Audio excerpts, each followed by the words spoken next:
दोस्तों, आज हमें भक्त सूरदास के बारे में कुछ चर्चा करेंगे, जो कि भगवान श्री कृष्ण के बहुत बड़े भक्त थे और उनकी लिखी गई बहुत सारे कविताएं और भजन बहुत ही लोकप्रिय है और हृदय स्पर्शी भी है। तो चलिए जानते हैं उनके बारे में। भगवान श्री कृष्ण के अनंत भक्त जो है सूरदास, वो जन्म से ही अंधे थे, जिन्होंने श्री कृष्ण भक्ति में अपना सारा जीवन समर्पित कर दिया था।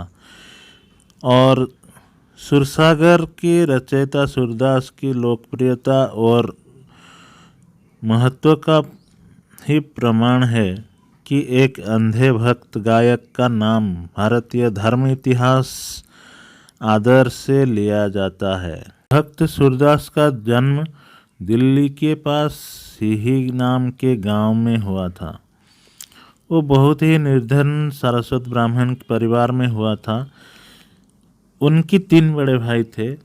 सूरदास जन्म से ही अंधे थे, लेकिन भगवान ने उन्हें सगुन बताने की एक अद्भुत शक्ति से परिपूर्ण करके धरती पर भेजा था। मात्र 6 वर्ष की अवस्था में उन्होंने अपने माता पिता की अपनी सगुन बताने की विद्या से चकित कर दिया था। लेकिन उसके कुछ ही समय बाद वे घर छोड़कर अपने घर से 4 कोस दूर एक गांव में जाकर तालाब के किनारे रहने लगे थे। सगुन बताने की विद्या के कारण शीघ्र ही उनका ख्याति दूर दूर तक फैल गई। उसी उपलब्धि से साथ ही वे गायन विद्या में भी शुरू में से प्रवीण थे, अतः उन्होंने शीघ्र ही अच्छी प्रसिद्धि मिली। लेकिन फिर 18 साल की उम्र में उन्हें संसार से विरक्ति हो गई और सूरदास वो स्थान छोड़कर यमुना के किनारे गौघाट पर आकर रहने लगे। गौघाट पर उनकी भेंट बल्लभाचार्य से हुई है। सूरदास गौघाट पर अपने कोई सेवकों के साथ रहते थे और वे सभी उन्हें स्वामी कहकर संबोधित करते थे। बल्लभाचार्य ने भी प्रभावित होकर उनसे भेंट की और उन्हें पुष्टि मार्ग से दीक्षित किया। बल्लभाचार्य ने उन्हें गोकुल से श्रीनाथ जी के मंदिर पर कीर्तनाकार के रूप में उन्हें नियुक्त किया। क्योंकि वो अच्छे भजन गाते थे, तो इसलिए उनको वहाँ पर नियुक्त किया और वे आजन्म ही वही रहे। वहाँ से कृष्ण भक्ति में मग्न रहे। उस दौरान उन्होंने बल्लभाचार्य द्वारा श्रीमद् भागवत में वर्णित कृष्ण की लीला का ज्ञान प्राप्त किया था। अपने कई पदों में उसका वर्णन भी किया।